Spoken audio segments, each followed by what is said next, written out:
এখন আমি 7 নম্বর যে সমস্যাটি রয়েছে এই সমস্যাটির সমাধান করব। প্রথমে সমস্যাটিকে ভালোভাবে পড়ে নিতে হবে। একটি বোতলে 75 সেন্টিলিটার তেল ছিল। শান্তি ওই বোতল থেকে 180 মিলিলিটার তেল ব্যবহার করার পর বোতলে আর কত লিটার তেল অবশিষ্ট রয়েছে। এখানে তেল ছিল হচ্ছে 75 সেন্টিলিটার। এই সেন্টিলিটারকে আমরা লিটারে পরিণত করব। আর এখানে শান্তি ব্যবহার করেছে হচ্ছে 180 মিলিলিটার। এই 180 মিলিলিটারকেও আমরা লিটারে পরিণত করব। তারপরে বিয়োগ করলেই কিন্তু আমাদের সমস্যার সমাধান হয়ে যাবে। তাহলে এসব সমস্যাটির সমাধান করা যায়। বোতলে তেল ছিল 75 সেন্টিলিটার। তাহলে আমরা জানি 1 সেন্টিলিটার সমান 0.01 লিটার।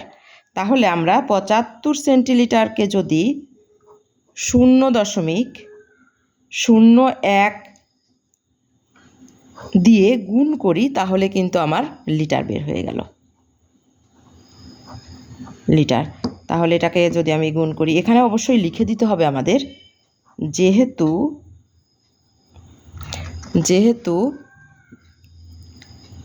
1 সেন্টিলিটার সমান 0.01 লিটার। এই কথাটা এখানে অবশ্যই লিখে দিতে হবে সুন্দর করে পাশে। আর এটা অবশ্যই মনে রাখার চেষ্টা করতে হবে, না হলে সমস্যার সমাধান সঠিকভাবে করা যাবে না। তাহলে গুণ করলে হবে আমাদের 0.75 লিটার।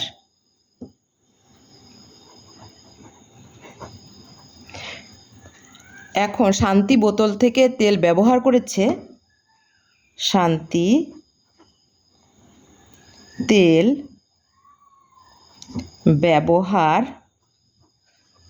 করেছে 180 মিলিলিটার। এখন এই 180 মিলিলিটারকে আমাদের লিটারে পরিণত করতে হবে। আমরা জানি 1 মিলিলিটার সমান 0.001 লিটার। তাহলে আমি যদি 180 মিলিলিটারকে 0.001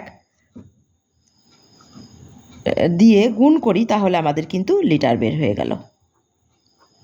অবশ্যই আমাদেরকে এখানে সূত্রটা লিখে দিতে হবে, যেহেতু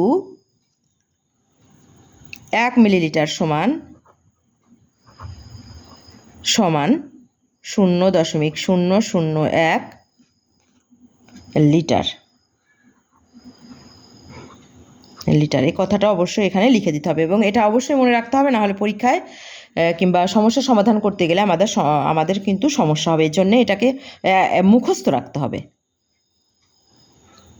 তাহলে গুণ করলে হচ্ছে 0.18 লিটার। তাহলে শান্তির বোতলে তেল ছিল হচ্ছে 0.75 লিটার, আর আমরা শান্তি ব্যবহার করেছে এখানে লিটারে বের করলাম 0.18 লিটার। তাহলে তেল অবশিষ্ট কতটুকুন আছে? অতএব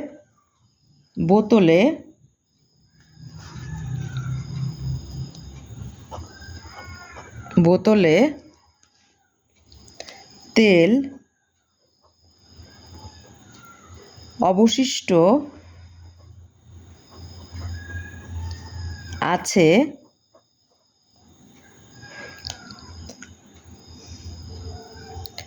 সমান 0.75 বিয়োগ 0.18 লিটার। তাহলে বিয়োগ করে হবে 28 কত হলে 15 হবে। 28 7 15 7 হাতে থাকে 1 2, তাহলে 5 2 আছে কত হলে 7 হবে 5 হলে। এবার এখানে দশমিক আছে, এখানে দশমিক আছে, তাহলে এখানে দশমিক বিন্দু হবে, এরপরে একটা শূন্য, তাহলে 0.57 লিটার বোতলে তেল অবশিষ্ট আছে। তাহলে উত্তর আমাদের এটাই, 0.57 লিটার।